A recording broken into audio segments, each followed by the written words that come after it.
Bienvenue dans le dernier point de l'information. Madame, Monsieur, bonsoir. Tout de suite, les titres.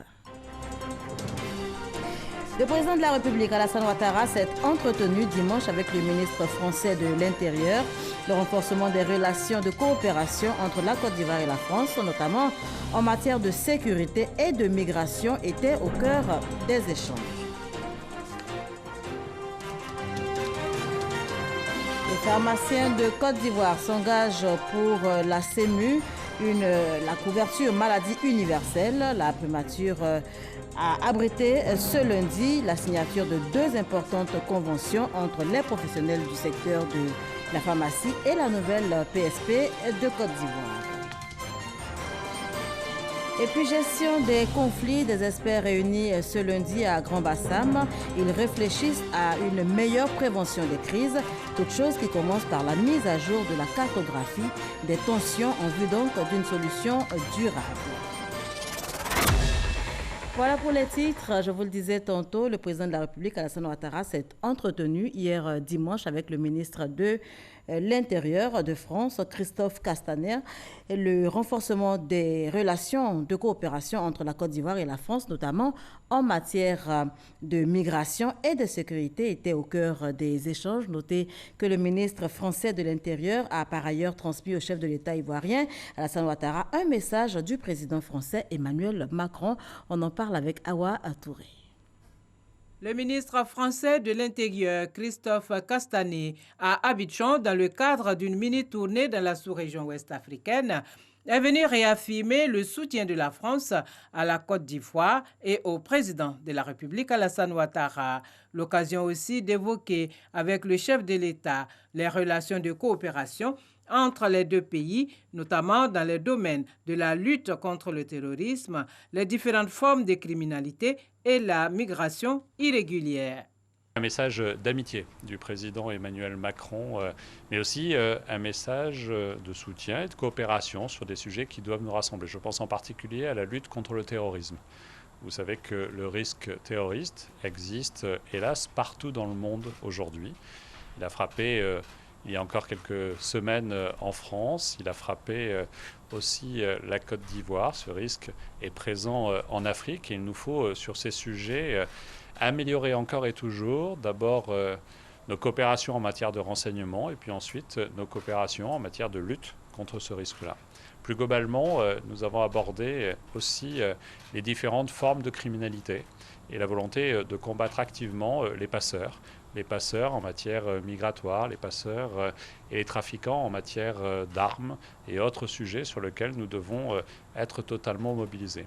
Et puis nous avons abordé la question des migrations, à la fois parce que la France accueille de nombreux Ivoiriens qui viennent en France dans le cadre de migration régulière, c'est en augmentation. Je pense aux étudiants, je pense aux coopérations économiques, je pense aussi aux regroupements familiaux chaque fois que c'est nécessaire. Et nous avons abordé la migration irrégulière.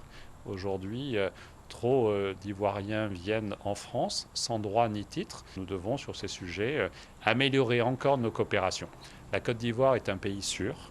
C'est un pays en développement, c'est un pays puissant politiquement, économiquement. Et nous devons bien évidemment travailler sur la coopération pour le développement de la Côte d'Ivoire. Christophe Castaner a par ailleurs indiqué que la France et la Côte d'Ivoire ont convenu de conjuguer leurs efforts afin de lutter efficacement contre cette migration irrégulière. Voilà, Christophe Castaner en visite de travail et d'amitié en Côte d'Ivoire, visite dont les fruits se font déjà sentir. Le ministre français de l'Intérieur et le ministre d'État, ministre de la Défense, Samed Bakayoko, ont signé ce lundi un protocole d'accord portant sur la mise en place d'un comité de pilotage de la prochaine Académie internationale de lutte contre le terrorisme. Et dans la même veine, Christophe Castaner a été reçu par son homologue ivoirien Sidiki Diakité. Les deux personnalités ont évoqué des questions d'immigration clandestine et de lutte contre le terrorisme. Notez que la France compte appuyer la Côte d'Ivoire pour faire face à ces sujets d'actualité. On change complètement de sujet pour parler santé. Les pharmaciens de Côte d'Ivoire s'engagent pour la CEMU, la couverture maladie universelle. À la primature ce lundi, signature de 2 importantes conventions donc entre les professionnels du secteur de la pharmacie et la nouvelle PSP de Côte d'Ivoire. Des conventions qui devraient permettre dans leur mise en œuvre aux populations ivoiriennes d'avoir un meilleur accès aux médicaments. C'est ce que nous explique Alexis Ouedraogo. Dans moins de 6 mois, la couverture maladie universelle entrera dans sa phase active. Et pour qu'au-delà des soins, les médicaments soient accessibles et de bonne qualité, les pharmaciens s'associent au processus. Ce lundi à la primature, ils ont procédé à la signature de 2 accords portant sur l'approvisionnement en produits de santé et le mémorandum d'entente sur le schéma opérationnel de distribution des médicaments. La mise en œuvre effective de ces accords contribuera dans la phase de généralisation progressive à mettre à disposition des assurés CMU des médicaments efficaces, moins chers et de manière continue. C'est la première fois que de tels partenariats sont signés et cela témoigne de la ferme volonté des pharmaciens de Côte d'Ivoire d'accompagner efficacement le projet de couverture maladie universelle. Déjà dès le 1er juillet, les cotisations devraient démarrer pour roder la machine. Avec l'enrôlement, la carte d'un assuré ne sera plus la carte de tout le village. La carte sera la carte de l'assuré, ce qui va permettre aux deniers que vous avez autorisés à transférer à la nouvelle PSP pour acheter les médicaments, permettre aux vrais bénéficiaires de bénéficier. Le Premier ministre Amadou Gon Coulibaly s'est voulu rassurant quant à la volonté toujours affichée du gouvernement d'améliorer les conditions de vie des populations. Le président de la République a décidé que l'année 2019 et l'année 2020 soient les années du social. Bien que depuis 2011, nous faisons beaucoup de social, mais que la priorité en termes de visibilité pour nos populations doit être portée sur le social en 2019 et en 2020. Et la couverture maladie universelle fait partie, je dirais, d'un élément phare de ce programme social. Et le chef de l'État a pris les décrets afférents qui instituent la cotisation à partir du 1er juillet 2019. Et pour rappel, comme vous le savez, c'est 1 000 francs CFA par personne et par mois. Et indiqué qu'à partir du 1er octobre 2019, les Ivoiriens qui seront assujettis à la couverture maladie universelle pourront bénéficier des dites prestations. Au terme de cette séance de travail, une autre avec le ministre des Sports, Paulin Danho, accompagnant une délégation chinoise. Et on parle encore défense, précisément de l'ouverture de la 4e session internationale de réflexion de l'Institut d'études stratégiques et de défense. Les travaux portent sur les opérations de maintien de la paix en Afrique et les représentants de 20 pays d'Afrique et d'Europe y prennent part à Grand-Bassam. On en parle avec Abou Sanogo. La 4e édition de la session internationale de réflexion stratégique, activité majeure de l'Institut d'études stratégiques et de défense ouverte à Grand-Bassam.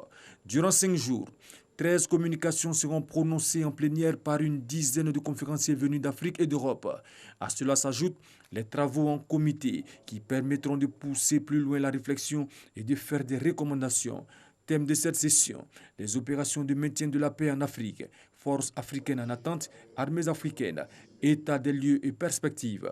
La présente session est le lieu pour nos conférenciers et nos auditeurs de mettre en commun leurs compétences et de passer en revue leurs différentes expériences afin de faire des propositions concrètes et innovantes à l'Union africaine, à nos communautés économiques régionales et enfin à nos États dans le cadre de la projection de troupes sur les théâtres en période de crise.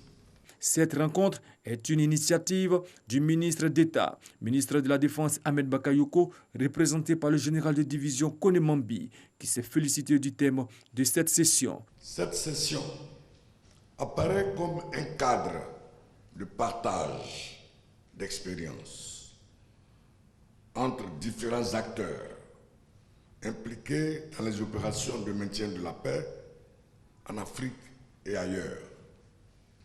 c'est aussi le lieu pour les différents acteurs de confronter leurs points de vue et de créer une synergie d'action dans les nouvelles orientations en matière de maintien de la paix sur le continent africain. Au total, 76 auditeurs, dont 30 nationaux et 46 internationaux originaires de 20 pays d'Afrique et 6 communautés économiques régionales prennent part à cette 4e édition de la session internationale de réflexion stratégique. Du mouvement dans la commune d'Atekoubé, ce lundi matin, les populations ont manifesté contre l'insécurité dans la commune. Le préfet d'Abidjan, Vincent Aubirier, informé, s'est rendu sur les lieux. Le constat de Jean-Marc Djadji et Godefroy Okambawa. Commune d'Atekoubé, il est 9h. Accrochage entre forces de l'ordre et manifestants, non loin de la mairie. Les populations d'Atekoubé protestent contre l'insécurité dans leur commune. Elles revendiquent de meilleures conditions sécuritaires, notamment la réhabilitation du commissariat. L'objectif de cette marche, nous avons quelques points. Et le premier point, c'est le commissariat. Parce que notre commissariat n'est pas fini, ça empêche la police de travailler énormément. Le préfet d'Abidjan, Vincent Obi, rencontre les populations et les autorités religieuses de la commune. Le commissariat est en cours de construction. Parce qu'Atekou est important, ce n'est pas possible que vous restiez sans commissariat. Donc je suis venu avec toute la police demander qu'on aille parler aux jeunes. Après les doléances, Vincent Obi rassure les populations de la prise en compte de leurs revendications par le gouvernement. Le préfet s'est rendu au chevet des blessés, victimes des manifestations. Les populations satisfaites, le calme est revenu sur la commune d'Atekoubé. Gestion des conflits, des experts sont justement réunis à Grand Bassam depuis ce matin. Ils réfléchissent à une meilleure prévention des crises, toute chose qui commence par la mise à jour, la mise sur place d'une cartographie, la cartographie des tensions en vue donc d'une solution durable. L'atelier d'actualisation de la cartographie des conflits est une initiative du Programme national de cohésion sociale. Sidonie Davila. Le Programme national de cohésion sociale PNCS va se doter d'une nouvelle cartographie des conflits 4 ans après la mise en place de la première. La mise à jour de cet instrument marque une étape importante dans la résolution durable des tensions qui connaissent une résurgence ces dernières semaines. C'est pour cette raison, il apparaît nécessaire et urgent de disposer d'une cartographie nouvelle actualisée afin de mettre à la disposition des ministères, des institutions nationales et internationales, des organisations de la société civile et de l'ensemble des acteurs de paix et de cohésion sociale un support actualisé, pertinent et efficace. La cartographie, outil stratégique voie d'orientation pour le PNCS, verra son actualisation au bout de 3 jours de travaux avec la contribution de différents acteurs au cours de cet atelier organisé par le PNCS. Nous travaillons avec l'ensemble des ministères techniques dont les missions ont un lien étroit avec les thématiques sur lesquelles nous travaillons. Si vous prenez par exemple le ministère de l'Agriculture qui a été invité, nous avons beaucoup de tensions foncières. Si vous regardez le ministère des Ressources halieutiques qui est arrivé, nous avons des tensions liées à l'accès aux ressources en eau. Il y a des ONG aussi qui sont là, également des corps préfectorales. Le PNUD est également présent à cet atelier pour accompagner le gouvernement dans sa quête de renforcer le mécanisme de paix dans le pays. En s'engageant donc aux côtés du ministère de la Solidarité, de la Cohésion sociale et de la lutte contre la pauvreté dans l'élaboration de la cartographie des conflits, qui regroupe toutes les données techniques sur les conflits recensés sur le territoire, le PNUD entend contribuer à un meilleur ciblage des interventions en matière de renforcement et de consolidation de la cohésion sociale au niveau local. Avec l'appui des partenaires, plusieurs actions de sensibilisation sont menées au quotidien sur le terrain pour rendre le climat paisible dans le pays. Une action que facilite la cartographie des conflits. 100 millions de dollars, soit 60 milliards de francs CFA pour lutter contre le chômage des jeunes en Côte d'Ivoire. C'est un appui de la Banque mondiale qui a annoncé récemment donc ce financement additionnel. Cela dans le cadre de la pérennisation des acquis de l'amplification du projet PGDEC. On en parle avec Kader Sogodogo. La politique d'insertion des jeunes menée par le gouvernement ivoirien vient de recevoir le satisfecit de la Banque mondiale. L'institution de Bretton Woods accorde un financement additionnel de 100 millions de dollars, exactement 60 milliards de francs CFA, à la Côte d'Ivoire. Cet argent servira à la pérennisation des acquis et l'amplification des résultats du projet Emploi Jeune et Développement des compétences PGDEC. C'est justement à Yamoussoukro, au cours d'une visite de terrain, gouvernement ivoirien, Banque mondiale, aux bénéficiaires des projets urbains et ruraux financés par la Banque mondiale dans le cadre du PGDEC dans le district de Yamoussoukro, que l'annonce a été faite par le directeur des opérations de la Banque mondiale en Côte d'Ivoire. Ce projet-là, c'est la deuxième phase du projet PGDEC. Et d'ici les prochains 12 à 15 mois, la Banque mondiale va pouvoir un troisième financement pour ce projet à la hauteur de 60 milliards francs CFA. Des jeunes conscients de cette opportunité d'être insérés dans le tissu socio-économique. J'aimerais remercier en tout cas toutes les personnes qui ont contribué à ce projet parce que grâce à eux, aujourd'hui, chacun de nous sommes devenus indépendants. J'étais d'abord gérant de cabine. Donc ça fait 3 ans maintenant que je suis ici. Et je gère cette pâtisserie. Tout ce qui est dans la vitrine là, c'est mon domaine. Le gouvernement ivoirien, pour sa part, continuera ses efforts pour permettre à tous les jeunes de se prendre en charge. Et ça, c'est au regard donc, des résultats obtenus. Et nous prenons l'engagement donc, de continuer donc, à travailler pour que le projet réussisse et que les 60 milliards qui seront mobilisés en financement additionnel permettent donc de financer beaucoup de jeunes. Démarrée en 2011, la première phase du PGDEC a coûté 50 milliards de francs CFA avec 27 500 jeunes ciblés. En 2015, voyait le jour la phase 2 de 50 milliards de francs CFA, une phase 2 destinée à insérer 31 000 jeunes jusqu'en juin 2019.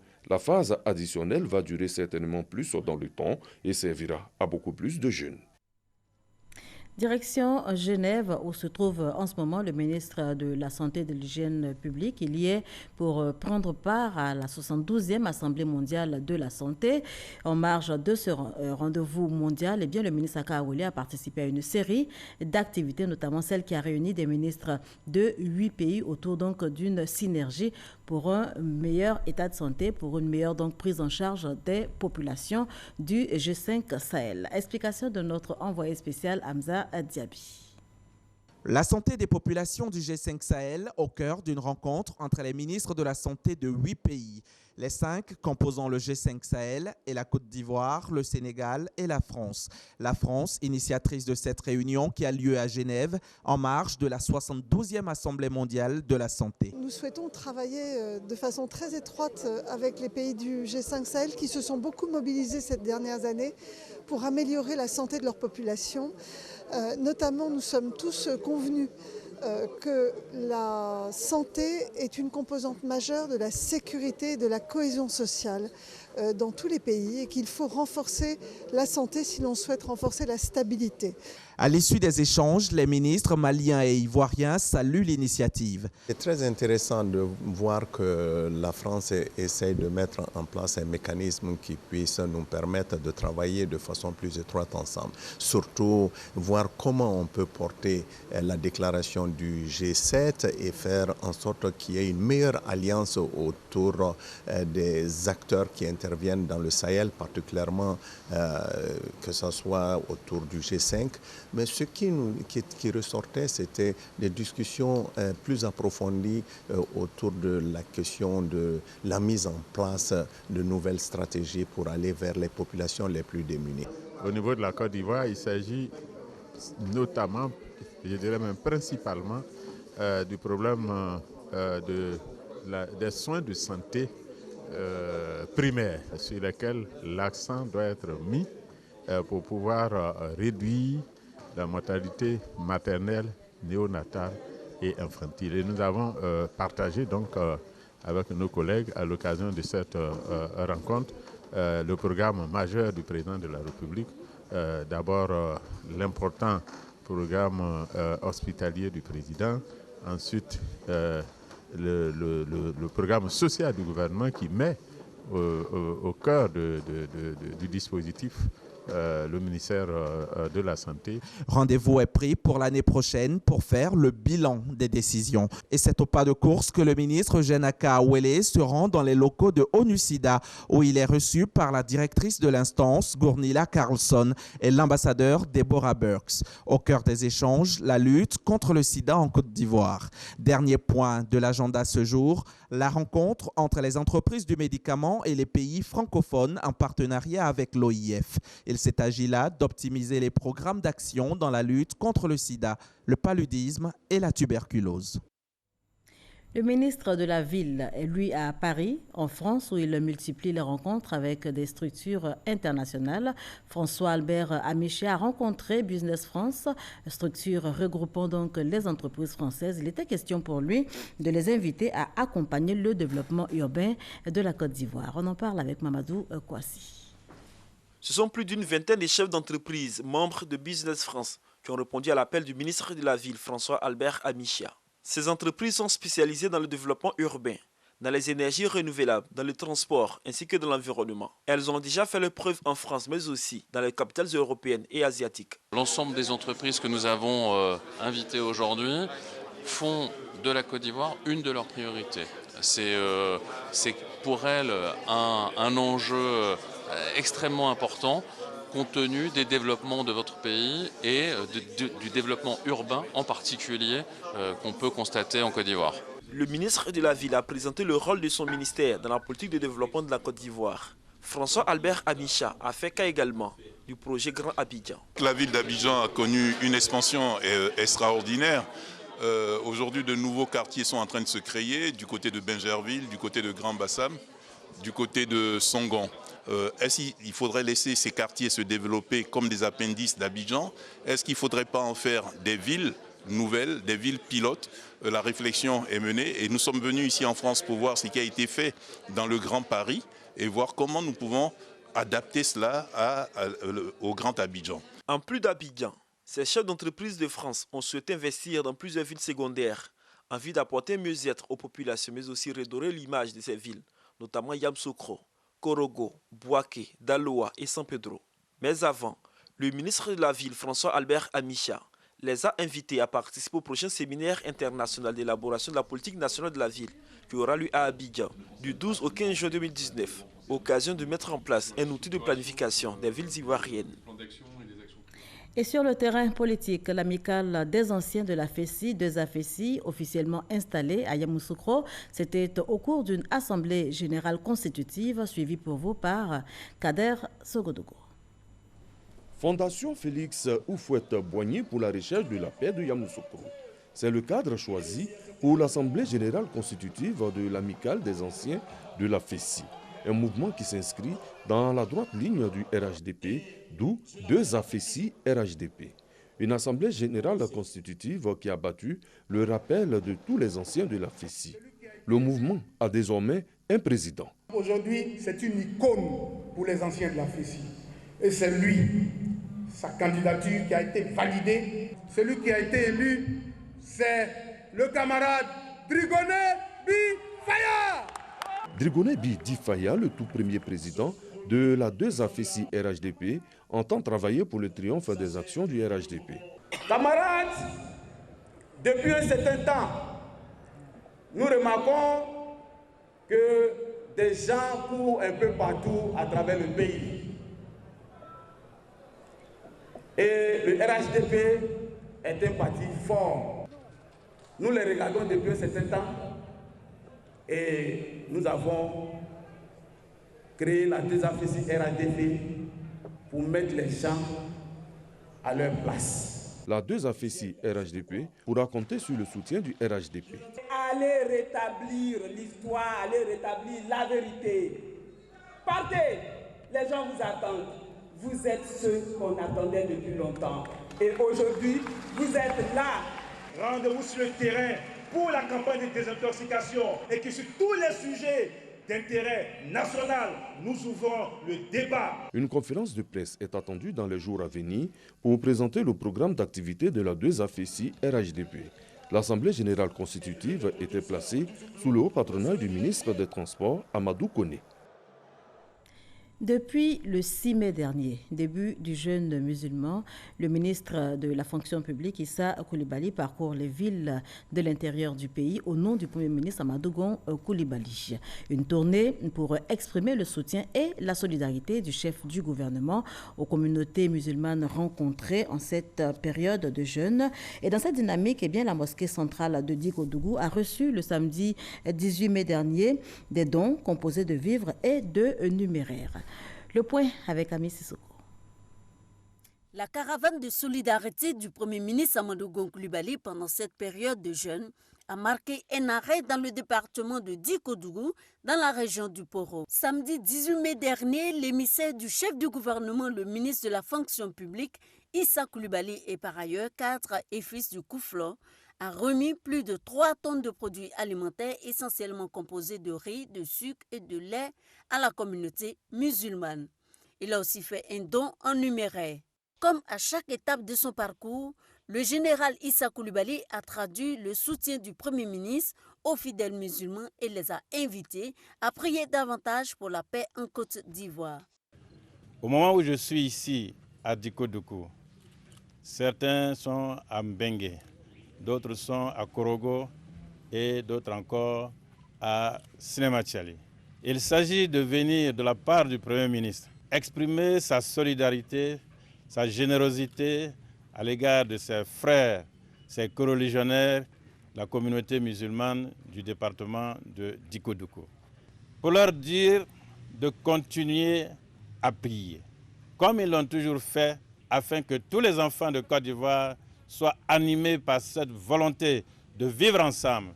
L'imam de la grande mosquée de Dikodougou, Bamoro Keïta, a exprimé la gratitude des bénéficiaires à l'illustre donateur avant de faire des prières pour la paix et la cohésion sociale. Je remercie le gouvernement ivoirien, plus précisément le Premier ministre, pour le geste de générosité qu'il vient de poser. Donc la première des choses que nous faisons comme bénédiction après nos prières, c'est la paix.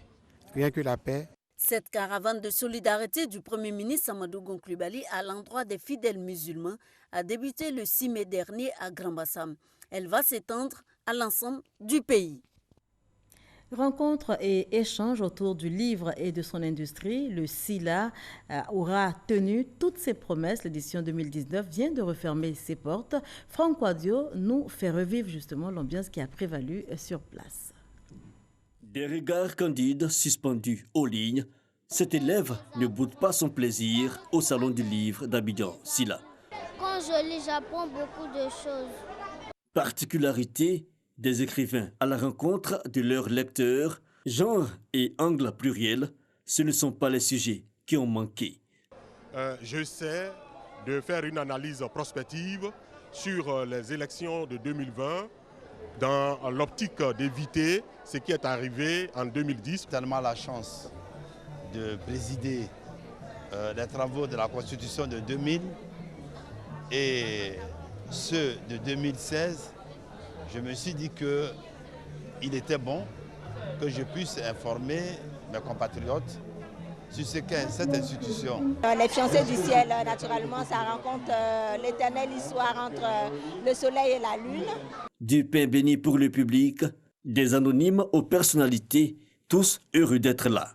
Toute première fois pour moi d'assister à cet événement, c'est la curiosité qui m'a amené. Donc je suis venu voir et pour le moment, mes impressions sont assez bonnes. Cette effervescence, cette animation qu'il y a, alors qu'on nous a tellement dit si souvent que l'Ivoirien n'aime pas lire. Mais je crois aussi qu'il y a des initiatives très intéressantes. Et regardez, nous nous trouvons avec des enfants et je crois que c'est ça l'avenir du livre. Des auteurs connus, au moins reconnus.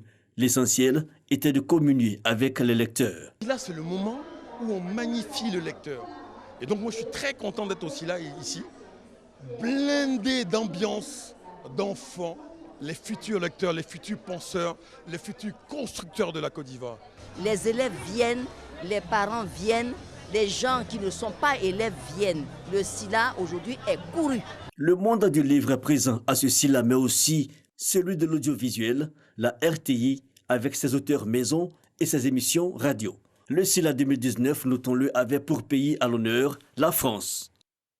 Hors de chez nous, en image, 4 mois après son arrivée au pouvoir, le président congolais Félix Tshisekedi a nommé ce lundi 20 mai Sylvestre Illunkamba au poste de Premier ministre, ex-ministre. Il était jusqu'à présent directeur général de la Société nationale des chemins de fer. Son nom circulait déjà depuis quelques jours maintenant comme étant la figure du compromis entre le président sortant et le nouveau chef d'État. On termine en Somalie. La FAO, l'agence onusienne pour l'alimentation et l'agriculture, tire la sonnette d'alarme. Plus de 2 millions de Somaliens souffriront de la famine d'ici juillet prochain. La cause, c'est la sécheresse particulièrement rude cette année. Voilà, c'est la fin de ce journal. Merci de l'avoir suivi.